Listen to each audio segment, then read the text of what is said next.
a gente vai começar com uma pergunta de como seria possível nos mantermos alegres, né, em um momento tão difícil, em um momento tão adverso. É fato que, como o pastor Lúcio falou aqui, dificilmente nós viveremos outra época como a que nós estamos vivendo hoje. Dificilmente. E isso tem mexido com todas as pessoas, em todas as áreas das vidas das pessoas, e reconhecemos que é difícil se manter alegre diante dessas circunstâncias tão adversas. Mas há solução. O texto que nós vamos utilizar hoje, nós vamos trafegar aí no livro de Joel, entre o capítulo 1 e 2. E Joel foi um profeta levantado num tempo de grande adversidade. Joel não era tão conhecido, tanto é que a única referência que se tem a esse Joel que profetizou nesses dias é que ele era filho de Petuel. Então, a mim me parece que o pai dele era mais conhecido do que ele, né? É como se a gente falasse assim, que o Daniel, filho do Antônio Rosa, né? Então, assim, a referência era o pai, ainda não era. Esse Joel não era uma pessoa tão proeminente na comunidade de Judá.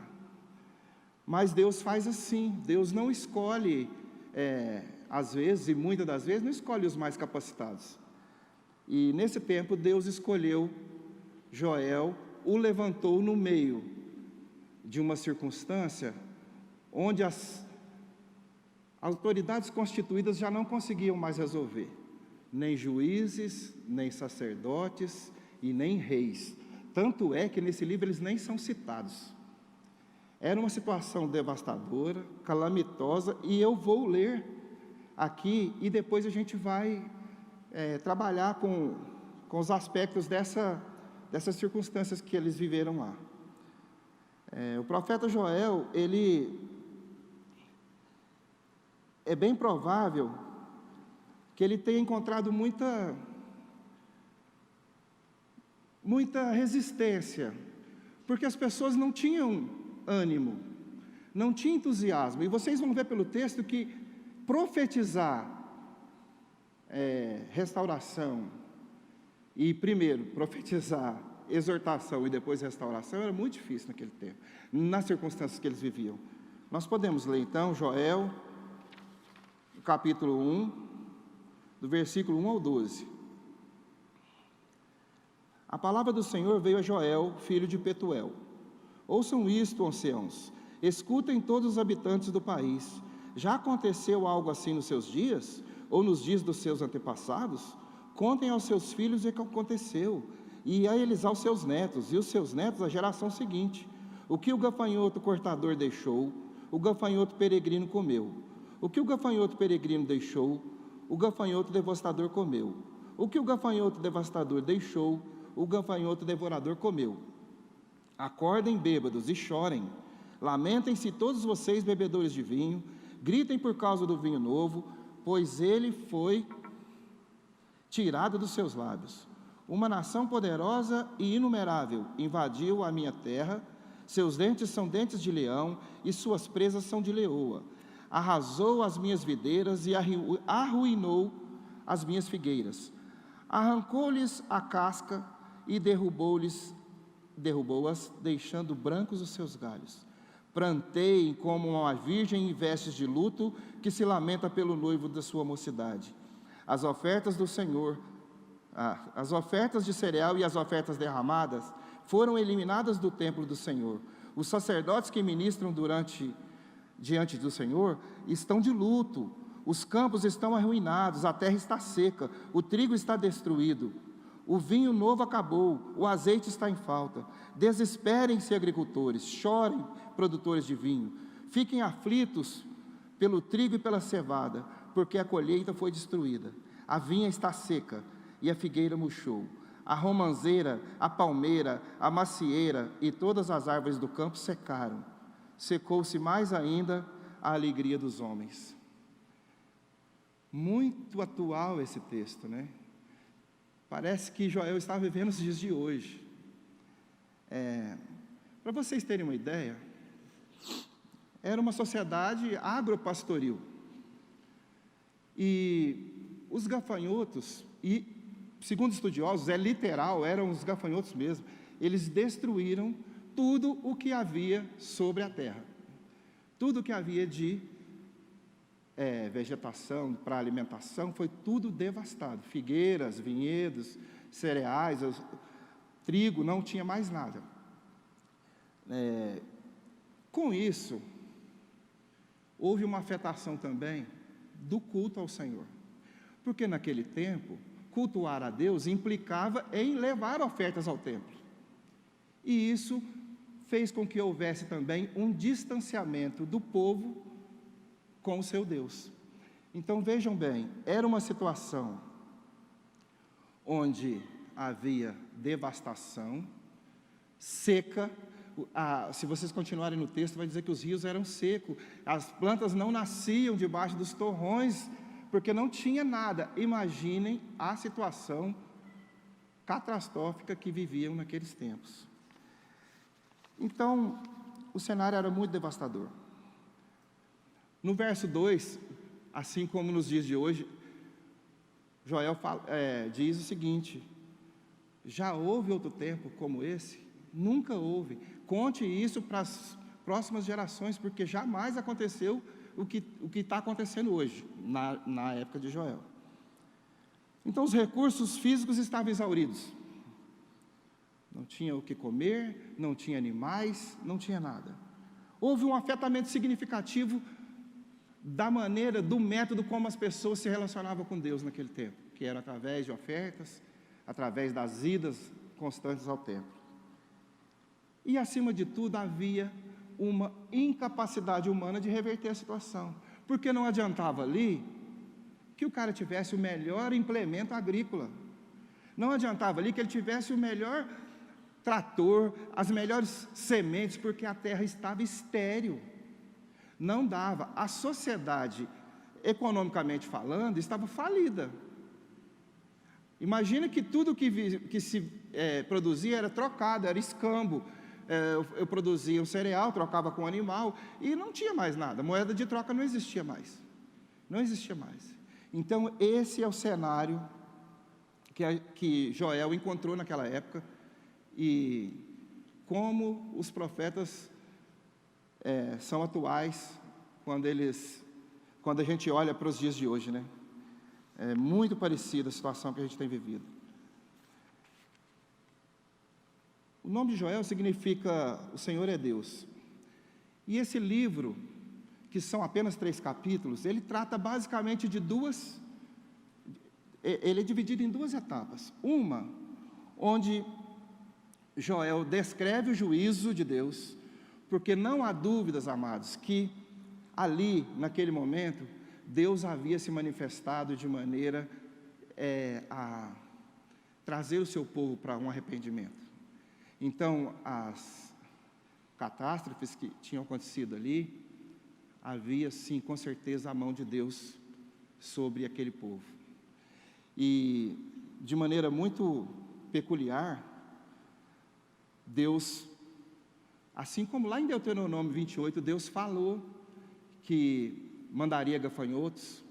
Aqui também, me parece que são 4 ondas de gafanhotos, que uma onda veio, comeu um tanto. A segunda onda veio, comeu mais um pouco. A terceira onda veio, comeu mais, e a quarta veio e acabou de comer o restante. Ou se são 4 tipos de gafanhotos diferentes que vieram na sequência e eliminaram com toda a comida daquela época. É impossível a gente saber exatamente, mas o que é possível a gente saber sobre o juízo de Deus é que não sobrou nada sobre nada. Não havia mais esperança. As pessoas estavam, até a sobra havia sido devorada. E ali, era para haver, precisava de um profeta para dizer para o povo que não adiantava mais trabalhar apenas com o esforço do próprio braço. Não fazia mais sentido. não traria os resultados que eles precisavam. Precisava de uma intervenção divina. Mas a intervenção divina só viria se houvesse também, antes disso, uma retratação, um arrependimento, uma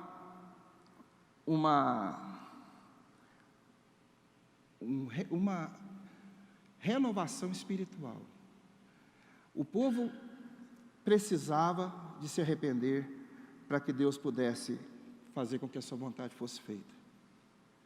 E Joel faz isso. Com toda a lucidez, ele traz o seu povo ao arrependimento. Se a gente ler lá em Joel 1,14, ele decreta o seguinte: decretem um jejum santo, convoquem uma assembleia sagrada, reúnam as autoridades e todos os habitantes do país no templo do Senhor, o seu Deus, e clamem ao Senhor.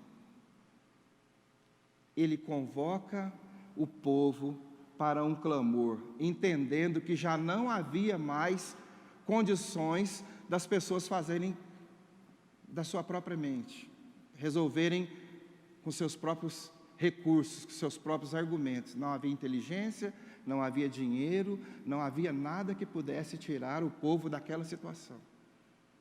E aí ele faz assim, ele convoca o povo para um arrependimento. Joel 2,1 diz o seguinte: toquem a trombeta em Sião, dê o alarme no meu santo monte, tremam todos os habitantes do país, pois o dia do Senhor está chegando, o dia do Senhor está próximo. Todas as vezes que Deus fala que o seu tempo está chegando, o dia do Senhor está chegando, Ele está falando de juízo, Ele está falando do juízo final, do dia do acerto de contas. Todas as vezes que acontece é assim. Então Joel é esse que traz tanto o povo dizendo que o julgamento está chegando, mas também é aquele que vai trazer também a esperança da vinda do Espírito Santo. Jejum e oração. Por que ele estava convocando naquela época jejum e oração? Para que as pessoas pudessem abandonar o que é material e dedicar-se a uma direção espiritual. Entendam, inclusive os sacerdotes daquela época viviam numa mediocridade. Não haviam ofertas e eles continuavam fazendo o que sempre faziam. E há um ditado popular que diz que se você fizer o que você sempre fez, vai obter os mesmos resultados que você sempre obteve. Então, diante daquela situação caótica, catastrófica, eles não estavam se movimentando. Nem os sacerdotes estavam intuídos a clamar a Deus. E foi preciso que Joel fizesse isso. Foi uma sacudida, foi uma maneira de trazer eles para uma realidade. Pediu que eles se voltassem para Ele. Um momento de converter, se arrepender, para a gente poder estar dentro da vontade de Deus. Joel 2,12 fala o seguinte: agora, porém, declara o Senhor, voltem-se para mim de todo o coração, com jejum, lamento e pranto. Ora, o jejum não é uma moeda de troca, não é algo que a gente deva fazer. Eu não estou aqui condenando quem faz, de maneira nenhuma, não é esse o meu objetivo, não é essa a nossa pauta. O que nós queremos é trazer o entendimento de que o jejum é para que nós, mortificando a nossa carne, a gente possa se aproximar de Deus. Então o jejum nesse sentido, nesse tempo, era com esse objetivo, de que o povo voltasse para Deus, mesmo não tendo aquele culto da maneira que eles faziam antes. Para que as pessoas pudessem voltar para Deus, independente das ofertas de cereais que eles não conseguiam alçar. E aí, Joel 2,13 diz o seguinte: Rasguem o coração e não as vestes. Voltem-se para o Senhor, o seu Deus, pois Ele é misericordioso e compassivo, muito paciente e cheio de amor. Arrependa-se e não envie a desgraça. O Senhor é longânimo. É um dos atributos de Deus ser longânimo. Ele é tardio em irar-se. Quantas vezes Deus está, e como era o caso que estava para executar um decreto dele próprio, e por misericórdia, por amor às pessoas, ele muda a sua decisão. E naquele tempo, Joel leva as pessoas a pensarem, agora não mais, porque era comum naquele tempo, quando houvesse um momento de tristeza, de dor, de lamento, as pessoas rasgavam as suas vestes, como prova de que estariam tristes e tal. Mas Joel agora diz, não, religiosidade não. Eu quero que vocês rasguem os seus corações diante de Deus. Essa era a proposta. Não quero mais que vocês deem aparência de que estão tristes, mas que vocês chorem, urrem diante da presença de Deus. Porque é isso que nós temos precisado, ou não? Não é isso que tem acontecido nos nossos dias hoje? Nós estamos diante do cenário dos mais terríveis, onde nem as autoridades constituídas se entendem. E nós temos vivido tempos de grande dificuldade. A nossa economia está afetada, os nossos relacionamentos estão afetados, existem divergências, inclusive até de políticas. Nós estamos num momento de doença e existe uma divergência política no meio.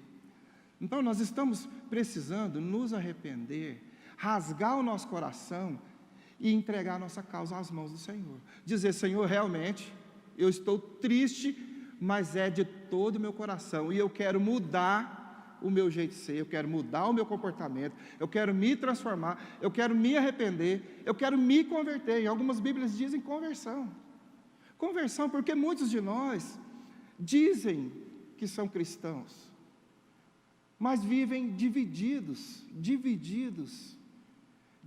entre tantas coisas, entre tantas oportunidades. E a Bíblia diz que um reino dividido não subsiste. Nós somos do Senhor, unicamente do Senhor. Não pode haver dúvida entre nós, de que a nossa vida está encravada na dele, que nós precisamos dele, e que nós precisamos nos arrepender, que nós precisamos de rasgar o nosso coração, e dizer, Senhor, está doendo, vem em nosso socorro, vem em nosso favor, mas isso precisa ser sincero. Isso não pode ser religioso, isso não pode ser proforme, isso precisa ser algo que de dentro para fora você consegue demonstrar para Deus. Ele já sabe tudo que nós somos, Ele já nos conhece, mas nós precisamos abrir o nosso coração, nós precisamos nos rasgar diante dEle.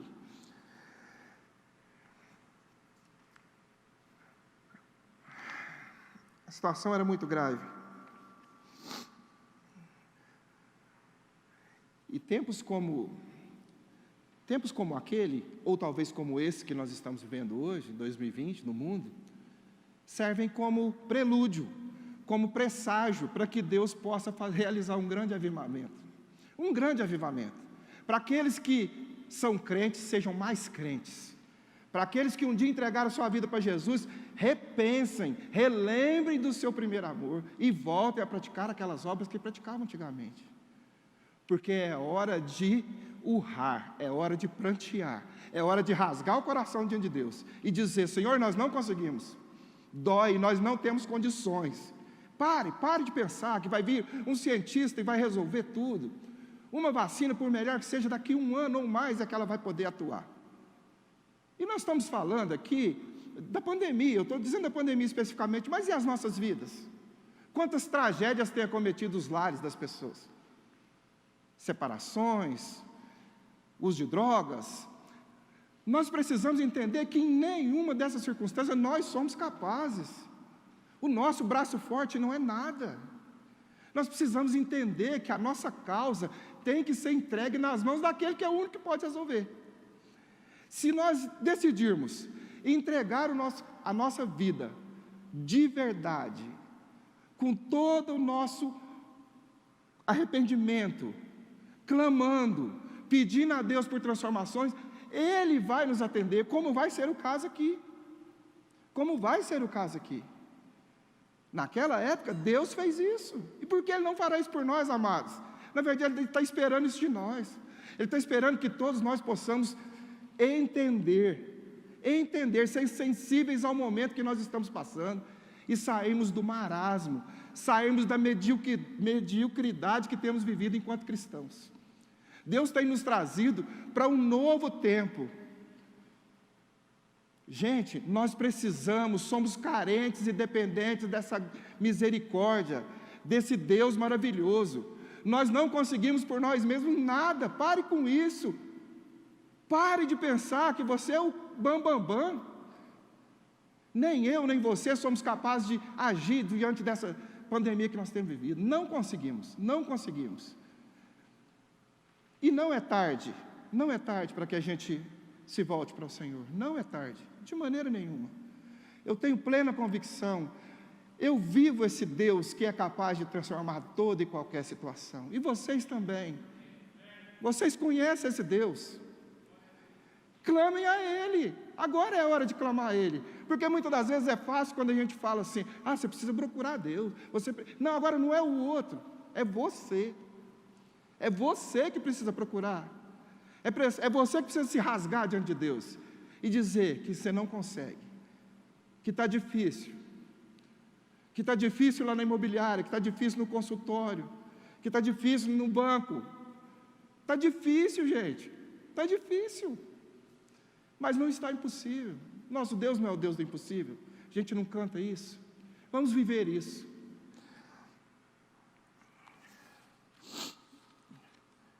Joel vai conduzindo esse povo da tristeza para o arrependimento, com o objetivo de alinhar a vontade de Deus com a vontade do povo. Na verdade, a vontade do povo com a vontade de Deus.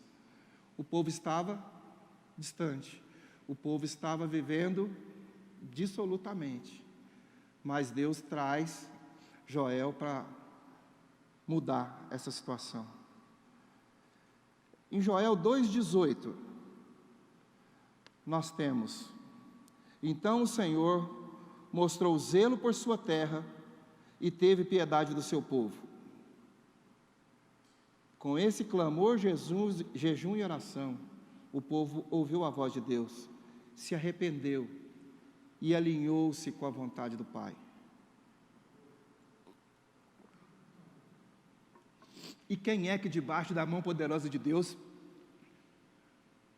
pode pensar em desistir? Quem é que debaixo da mão poderosa de Deus pode deixar de ter esperança? Porque é isso que nós temos visto.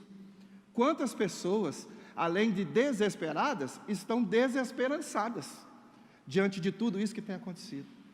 Quantas pessoas? Eu falei aqui na quinta-feira que uma moça de 18 anos não sabia que se o filho dela ia ter futuro.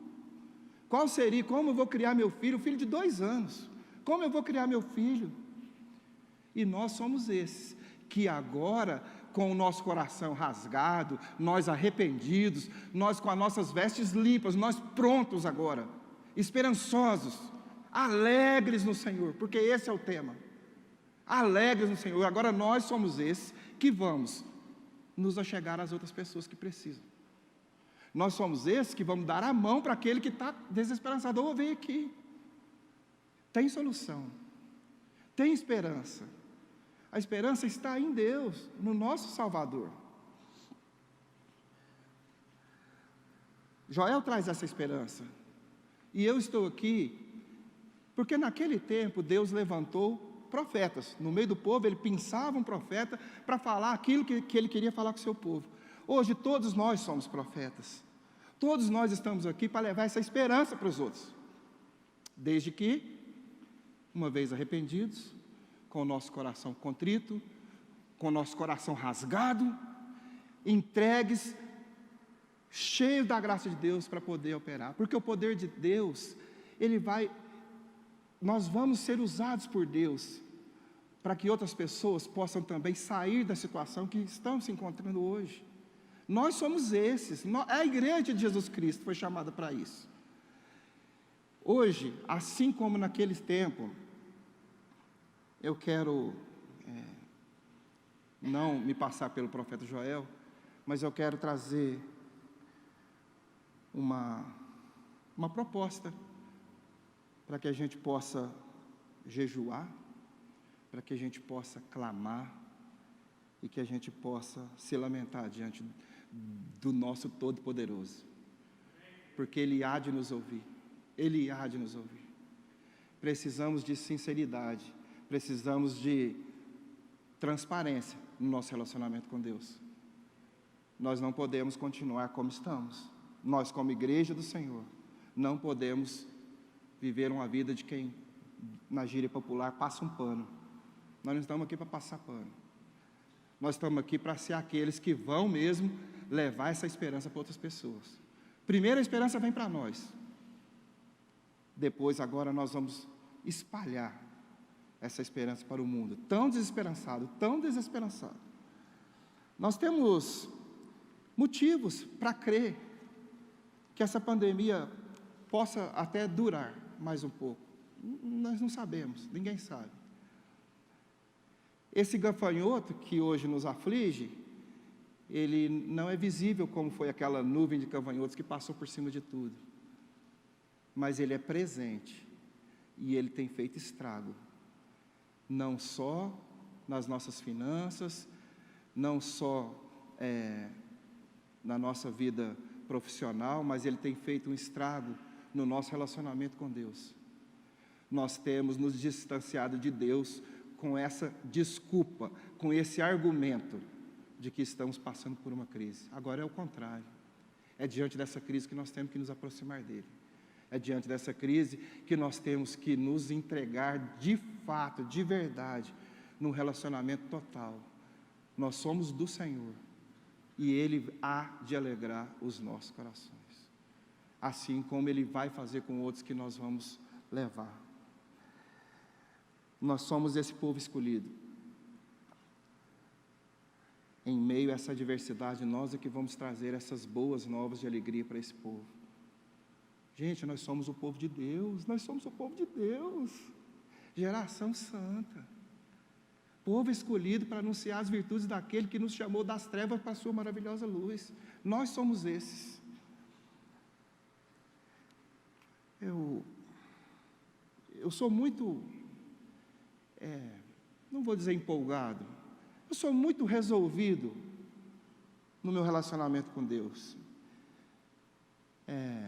Eu sei que iremos passar por adversidades, por dificuldades, eu sei tudo isso, sabe, Carrijo, mas eu me entreguei incondicionalmente. Não sou melhor do que ninguém, mas os que caminham comigo sabem. E eu tenho vivido momentos de alegria. Eu sou alegre diante do Senhor, eu sou alegre. Não tenho do que me queixar naquilo que Deus tem feito, não tenho do que me queixar, mas reconheço que muitos de meus irmãos têm passado por situações muito graves, em todas as áreas, em relacionamentos destruídos,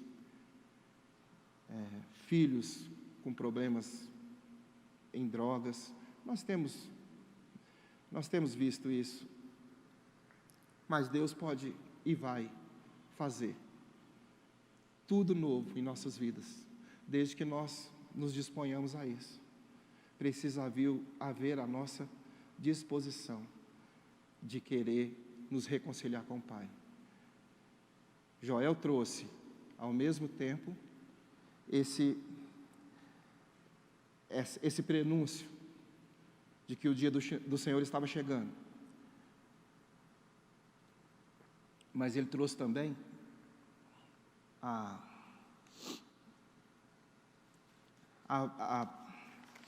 vinda, a presença do Espírito Santo.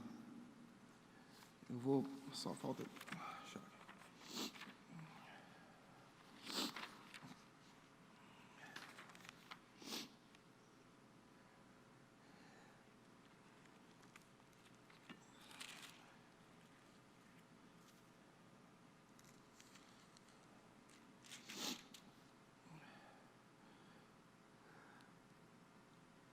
Em Joel 2, 28, Deus diz o seguinte: e depois disso, depois desse arrependimento, depois desse rasgar de coração, derramarei do meu espírito sobre todos os povos.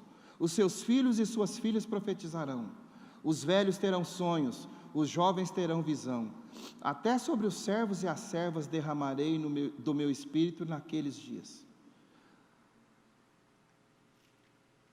Isso aconteceu em Pentecostes. 120 cristãos reunidos, o Espírito Santo desceu com um som como com um vento impetuoso, línguas de fogo repartidas entre os irmãos, e ali Deus derramou do seu Espírito.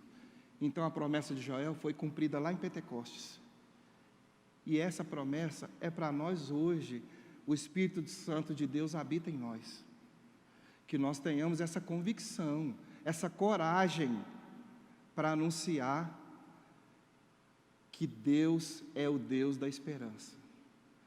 Eu quero mesmo encerrar orando aqui agora, pedindo ao Papai do Céu que Ele possa trabalhar em nossos corações, porque a mensagem ela entra pelos nossos ouvidos, ela é processada na nossa mente, mas ela precisa alojar no nosso coração, e estando no coração ela precisa fazer toda a diferença, porque depois dela estar no nosso coração nós precisamos da atitude. Por que nós não vamos guardar para nós aquilo que Deus tem sido benevolente conosco? Então nós somos esses. Agora não é só o profeta Joel, todos nós somos profetas de Deus aqui nessa terra. Amém? Podemos orar? Senhor nosso Deus, nosso Pai, grande és Tu, Senhor, e grandes coisas o Senhor tem feito por nós. É em nome de Jesus que eu oro, Senhor, na certeza de que o Senhor está aqui, que o Senhor está visitando o Seu povo, que o Senhor está transitando no nosso meio, e de que o Senhor vive em nós. O Senhor habita em nossos corações. E nós queremos agora, Pai, declarar que somos única e exclusivamente Seus.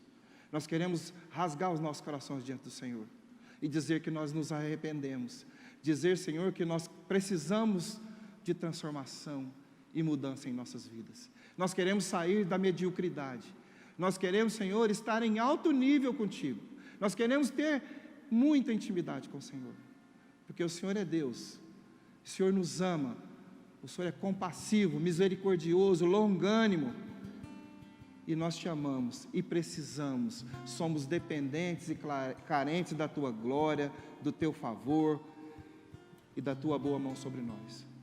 Continua a cuidar do Teu povo, Deus. É no nome de Jesus que eu oro, entendendo, Pai, que tudo vai passar, mas tudo vai passar por Ti. Em Ti, Senhor, todas as coisas serão resolvidas.